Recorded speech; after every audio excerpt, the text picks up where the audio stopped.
Dear students, अस्सलाम वालेकुम वरहमतुल्लाहि वबरकातुहू। आज हम बायोलॉजी 10th को स्टडी कर रहे हैं और बायोलॉजी 10 के चैप्टर या यूनिट 16 को हमने स्टडी करना है, मैन एंड हिज एनवायरनमेंट, इंसान और उसका माहौल। तो इसमें हमारे जो पहले टॉपिक्स है वो इंसानी माहौल से मुतालिक थे कि इसके कौन से फैक्टर्स होते हैं, कौन कौन से इसके हिस्से होते हैं, लिविंग फैक्टर्स कौन से हैं और नॉन लिविंग कौन से हैं। तो आज का जो हमारा टॉपिक है वो है इंटरेक्शन इन इकोसिस्टम। इकोसिस्टम में इंटरेक्शन क्या होते हैं। तो पहले बुनियादी तौर पर हमें समझना ये है कि इंटरेक्शन होती क्या चीज़ है। इंटरेक्शन को हम डिफाइन कर सकते हैं कि इंटरेक्शन इज एन इफेक्ट और action which produce by the actions of species.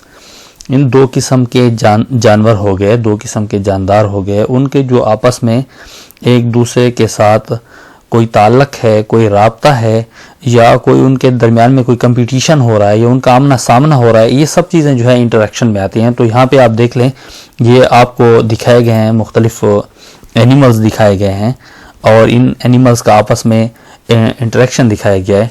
तो यहाँ हमारे पास एक इंटरेक्शन में आप देख सकते हैं कि इंटरेक्शन में दो जानवर हैं या दो स्पीशीज़ हैं, दो ऑर्गेनिज्म हैं, वो एक दूसरे से मद्दे मुकाबिल हैं, एक दूसरे से वो कोई ताल्लुक उनका है, कोई आपस में उनके दरमियान में कोई मुकाबला है, कोई उनके दरमियान में राब्ता कायम हो रहा है। तो हमारे पास इंटरेक्शन यहाँ पे वाज़ेह हो जाता है कि इंटरेक्शन ये है कि दो चीज़ों का आपस में, दो स्पीशीज़ का, दो एनिमल्स का, चाहे वो प्लांट्स हों या एनिमल्स हों, उनका आपस में ताल्लुक या राब्ता। अब हम आ जाते हैं टाइप्स ऑफ इंटरेक्शन। तो हमारे पास दो किस्म की टाइप्स हैं इंटरेक्शन की, एक है इंटरस्पेसिफिक इंटरेक्शन और एक है इंट्रास्पेसिफिक इंटरेक्शन। तो इंटरस्पेसिफिक इंटरेक्शन में स्पीशीज जो होती हैं, जो एनिमल्स होते हैं या जो जानवर होते हैं वो डिफरेंट होते हैं, वो मुख्तलिफ होते हैं, एक किस्म के नहीं होते। इसको हम आसान अल्फाज में इस तरह डिफाइन कर सकते हैं, इसकी तारीफ कर सकते हैं कि interspecific competition in ecology is a form of competition in which individuals of different species compete for the same resources in an ecosystem।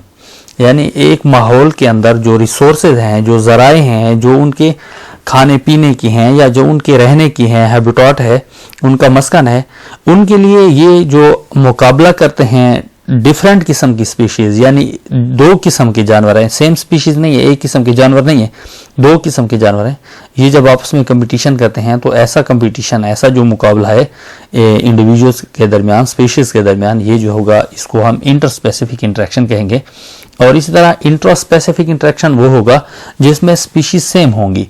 यानी इसकी भी डिफिनीशन इस तरह कर सकते हैं हम कि it is a form of competition in which individuals of same species compete for the same resources in an ecosystem. एक उनको रहने की जगह की ज़रूरत है, उनको खाने पीने की चीज़ की ज़रूरत है, वो उनके एक जैसे यानी पीने का पानी है। अब दो जानवर आ जाते हैं, दोनों उस पर मुकाबला करना शुरू कर देते हैं, तो ये जो है ये है इंट्रास्पेसिफिक इंटरेक्शन। दोनों एक किस्म के जानवर जब आ जाए, और जब दो मुख्तलिफ किस्म के जानवर खाने के लिए या किसी और रिसोर्सेज के लिए मुकाबला करें तो ये कहलाएगी इंट्रास्पेसिफिक इंटरेक्शन। इसके बाद जो अगला टॉपिक है हमारे पास वो है सिम्बायोसिस। तो सिम्बायोसिस जो है ये एक ग्रीक लैंग्वेज वर्ड है, ये एक यूनानी ज़बान का लफ्ज़ है, जो असल में दो अल्फाज थे यूनानी ज़बान के, सन और बायोसिस। तो ये बिगड़ कर सिम्बायोसिस हो गया।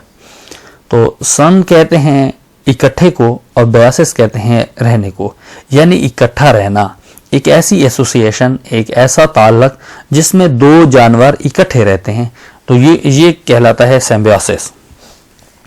सिम्बियोसिस के हमारे पास 5 अक़साम हैं, म्यूचुअलिज्म है, commensalism है, predation है, parastism है और कंपटीशन है। तो अब हम देखते हैं कि हमारे पास ये जो 5 अक़साम हैं इनकी डिफिनीशंस क्या हैं और इनको हम आसान अल्फाज में कैसे समझ सकते हैं। तो म्यूचुअलिज्म को हम समझते हैं। म्यूचुअलिज्म एक ऐसा, दो जानवरों का एक ऐसा ताल्लुक होता है जिसमें दोनों जानवरों का फायदा होता है, दोनों इक्वली बेनिफिट हासिल कर रहे होते हैं, दोनों इक्वल बेनिफिशरीज होते हैं उस ताल्लुक के। It is a form of symbiotic relationship in which two partners make close relationship that produce equal benefits, यानी दोनों जानवरों का इसमें बेनिफिट जो है वो इक्वल है, दोनों का फायदा बराबर है। अब इसकी आमतौर पे जो मिसाल दी जाती है, जो एग्जांपल दी जाती है, वो एक एंडोसिम्बियोंट है जो कि टर्माइट दीमक के मैदे में पड़ा होता है या दीमक की आंत में पड़ा होता है। अब दीमक क्या करती है, वो लकड़ी को खाती है और लकड़ी के अंदर सेलुलोज होता है, तो दीमक के अंदर ये सलाहियत नहीं है कि वो सेलुलोज को डाइजेस्ट कर सके। तो अब उसके अंदर रहने वाला जो जानदार होता है, वो जो प्रोटोजोन होता है या हम उसको यूनिसेलुलर ऑर्गेनिज्म कहें, वो जो होता है वो क्या करता है, वो इसकी सेलुलोज को डाइजेस्ट करता है। तो यूं दीमक को ये फ़ायदा है कि उसके अंदर का जो लकड़ी गई है उसको सेलुलोज डाइजेस्ट करके वो सिम्बियोंट दे रहा है, एंडोसिम्बियोंट। और उसको जो एंडोसिम्बियोंट है उसको ये फ़ायदा है कि वो दीमक के अंदर रहने की उसको शेल्टर भी मिल रहा है, वो उसके अंदर रह रहा है और खुराक भी हासिल कर रहा है। तो ये दोनों को फ़ायदा हुआ है। अब आप देखें एक क्रोकोडाइल की यहाँ पे आपको पिक्चर दिखाई गई है और एक बर्ड है जो उसके मुंह से कीड़े वगैरह या जो बाकी हशरात हैं जिनको ये यानी अपने मुंह को साफ़ नहीं कर सकता, इसको वो नुकसान दे रहे होते हैं, तो ये इसके मुंह के अंदर दाखिल होकर इनको साफ़ करता है। तो उसको फ़ायदा हो रहा है, वो खुराक हासिल कर रहा है, और क्रोकोडाइल को, बर्ड को ये फ़ायदा है कि वो इससे खुराक हासिल कर रहा है, और क्रोकोडाइल को ये फ़ायदा है कि वो जो नुकसान देने वाले हशरात वगैरह हैं वो इससे दूर कर रहा है, कीड़े मकोड़ों को वो खा रहा है। अब म्यूचुअलिज्म की एक और रिलेशनशिप जो हमारे सामने आते हैं वो शहद की मक्खी है और फूल हैं इनका है। अब शहद की मक्खी क्या करती है, शहद की मक्खी फूलों से नेक्टर हासिल करती है, यहाँ से वो रस हासिल करती है और अपनी खुराक हासिल करती है। और शहद फूल को क्या फ़ायदा है, फूल को ये फ़ायदा है कि वो शहद की मक्खी के पाँव के साथ उसके जो स्पोर्स होते हैं, जो पोलन ग्रेन्स होते हैं, वो अटैच हो जाते हैं, और जब यही शहद की मक्खी दूसरे फूल पे बैठती है तो इनकी क्रॉस पॉलिनेशन में इनको फ़ायदा देता है। तो ये म्यूचुअलिज्म हो गया, यानी म्यूचुअलिज्म एक ऐसा ताल्लुक है जिसमें दोनों जो वो रिलेशनशिप के अंदर पार्टनर्स होते हैं वो म्यूचुअली बेनिफिट हासिल कर रहे होते हैं, दोनों को बराबर उसमें हिस्सा मिल रहा होता है। तो इसके बाद अगला जो हमारा सिम्बायोटिक रिलेशनशिप है वो है commensalism। commensalism एक ऐसा सिम्बायोटिक रिलेशनशिप है जिसमें दो पार्टनर मिलते हैं, लेकिन उसमें एक को फ़ायदा हो रहा होता है और एक को दूसरे को कोई नुकसान नहीं हो रहा होता। तो ये सिम्बायोटिक रिलेशनशिप जो है ना, इसको commensalism कहा जाता है। It is a form of symbiotic relationship in which two partners make close relationship and only one of them take interest benefit from other। इसमें दूसरे को कोई नुकसान नहीं होता। तो इसकी जो एग्जांपल्स हैं वो ये है, nurse plants are larger plants that offer protection to seedlings from the weather and herbivores giving them an opportunity to grow. अब इसमें जो बड़े पौधे होते हैं उनके नीचे जो छोटे पौधे निकल रहे होते हैं, तो छोटे जो सीडलिंग्स होते हैं वो भी बहुत छोटे होते हैं, तो उनको प्रोटेक्शन की ज़रूरत होती है। तो जो बड़ा दरख्त होता है ऊपर वो मौसम की शिद्दत से भी उनको बचा रहा होता है, और ये जो चरने वाले जानवर होते हैं, हर्बीवोर्स होते हैं, उनसे भी उनको बचा रहा होता है और उनको शेल्टर भी प्रोवाइड कर रहा होता है।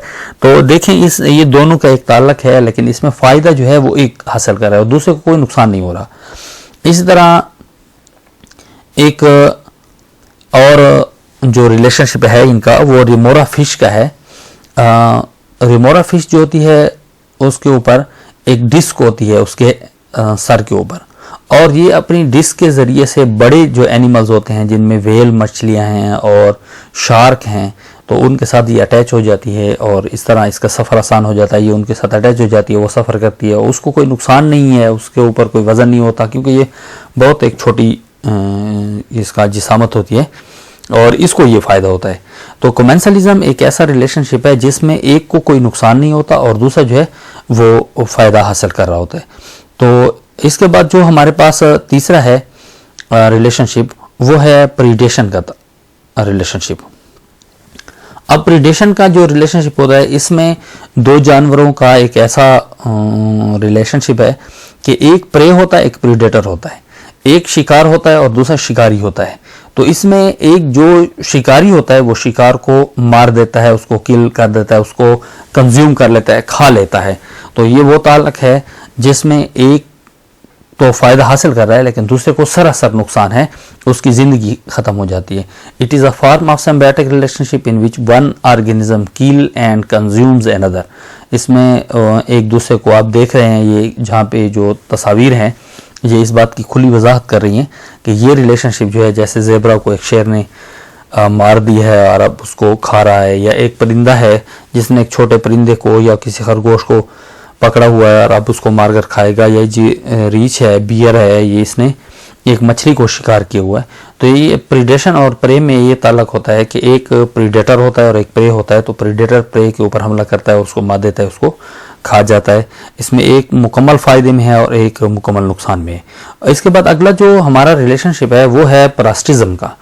अब पैरास्टिज्म में दो जो ऑर्गेनिजम्स होते हैं, जो उनके दरमियान में एक ऐसा ताल्लुक होता है कि एक जो होता है पैरासाइट होता है, दूसरा होस्ट होता है। तो पैरासाइट क्या करता है, पैरासाइट उससे होस्ट से फ़ायदा हासिल कर रहा होता है और जो होस्ट होता है उसको वो नुकसान भी दे रहा होता है, उसके लिए वो हार्मफुल भी होता है, उसको बीमार भी करता है, नुकसान भी देता है। तो इसकी डिफिनीशन देख लेते हैं। Parasitism is a relationship between the two different organisms where one of the organisms actually harms the other through the relationship. The organism that is harming the other one is called a parasite. तो जो इनमें parasite होता है, वो जो जिसको उर्दू में हम तोफेलिया कहते हैं, ये तोफेलिया क्या करता है, वो होस्ट को नुकसान पहुंचा रहा होता है, उससे ग़िज़ा भी हासिल कर रहा होता है, उससे शेल्टर भी हासिल कर रहा होता है और उसको बीमार भी कर रहा होता है, नुकसान भी पहुंचा रहा होता है। तो इसमें आप देख सकते हैं ये जो जहाँ पर मुख्तलिफ पिक्चर्स हैं, जैसे एक मच्छर है वो इंसान से खून हासिल करता है, खुराक हासिल करता है और उसके बदले में उसको नुकसान देता है और उससे वो प्लाज्मोडियम उसके खून के अंदर शामिल कर देता है और उस प्लाज्मोडियम के ज़रिए से इंसान को मलेरिया हो जाता है। तो हमारे पास इसकी बहुत सारी एग्जांपल्स हैं, जैसे ये लीच होती है और लाइस होती है, जूं होती है या जोंक होती है, ये जो हैं ये, या हमारे जो पेट के कीड़े होते हैं, या ये मॉस्किटोज़ हैं, मच्छर हैं, ये सब के सब जो हैं पैरासाइट्स हैं। अब पैरास्टिज्म में हमने देखना होता है, हमारे पास दो किस्म के पैरासाइट्स होते हैं। एक को हम कहते हैं एक्टोपैरासाइट्स और दूसरे को कहते हैं एंडोपैरासाइट्स। तो जो एक्टोपैरासाइट्स होते हैं वो जिस्म के बाहर से हमला करते हैं, जिस्म से बाहर से अपने फ़ायदा हासिल करते हैं। जिस तरह मॉस्किटो है, जिस्म के बाहर से ही हमसे खून हासिल कर रहा होता है, या ये बकरियों और जानवरों के ऊपर हम देखते हैं चिचड़ वगैरह जो लगे होते हैं। तो ये जो हैं ये सब के सब जो हैं एक्टोपैरासाइट्स हैं। या ये जोंक है, लीच है, ये क्या है, या लाइस है, ये जो सर इंसान के बालों के अंदर होती हैं जुएं। तो ये सब के सब क्या हैं, ये एक्टोपैरासाइट्स हैं और जिस्म के ऊपर से ही ये अपना काम करते हैं। और एंडोपैरासाइट्स में हमारे पास प्लाज्मोडियम आ जाता है, जो मलेरिया का एक जरासीम है, ये हमारा एंडोपैरासाइट है। और इसी तरह ये जो हमारे पेट के कीड़े होते हैं ये भी एंडोपैरासाइट्स हैं। तो मेरा उम्मीद है ये क्लियर हो गए होंगे। अब इसके बाद जो आखिरी हमारा सिम्बायोटिक रिलेशनशिप है वो है कंपटीशन। और कंपटीशन क्या होता है भाई, ये कंपटीशन मुकाबले को कहते हैं। इंटरेक्शन की एक ऐसी किस्म है जिसमें दो ऑर्गेनिजम्स के, वो सेम भी हो सकते हैं, वो डिफरेंट भी हो सकते हैं, उनके दरमियान में एक कंपटीशन होता है किसी चीज़ के हुसूल के लिए। अब competition is an interaction between organisms or species in which both the organisms or species are harmed. अब इस कंपटीशन में होता यह है कि दोनों को नुकसान होता है। पहले जो हमने पढ़े हैं उनमें एक को फ़ायदा है, एक को कोई नुकसान नहीं है। दूसरे में फिर एक को फ़ायदा है, दूसरे को भी फ़ायदा है। फिर एक ऐसा है जिसमें एक को फ़ायदा है, एक को कोई फ़ायदा नहीं है, दूसरे को नुकसान है। और अब देख रहे हैं कि इसमें क्या है कि दोनों को नुकसान होता है। Limited supply of at least one resource use by both can be A factor. अब इसमें होता यह है कि इनके जो बड़ा सबसे फैक्टर है वो यह है कि रिसोर्स थोड़े होते हैं और दोनों की जो नीड होती है, ज़रूरत होती है, वो ज़्यादा होती है। जैसे थोड़ा पानी हो और उस पर दो जानवर आ जाएं, वो आपस में लड़ना शुरू कर दें, या चरने की जगह हो या रहने की जगह हो, तो इसमें फिर दोनों आपस में एक दूसरे को नुकसान देते हैं। उम्मीद है आपको ये क्लियर हो गए होंगे। इस तरह आइंदा भी आप जुड़े रहिए। यहाँ इंशाल्लाह पूरे कोर्स जो है उसको इस तरह स्लाइड्स की शक्ल में और यहाँ पिक्चर्स की शक्ल में, एग्जाम्पल्स की शक्ल में क्लियर आपको रहनुमाई फराहम की जाती रहेगी। अल्लाह पाक आप लोगों को कामयाब करे। उम्मीद है इंशाल्लाह ये लेक्चर्स आपकी कामयाबी का सबब होंगे। शुक्रिया।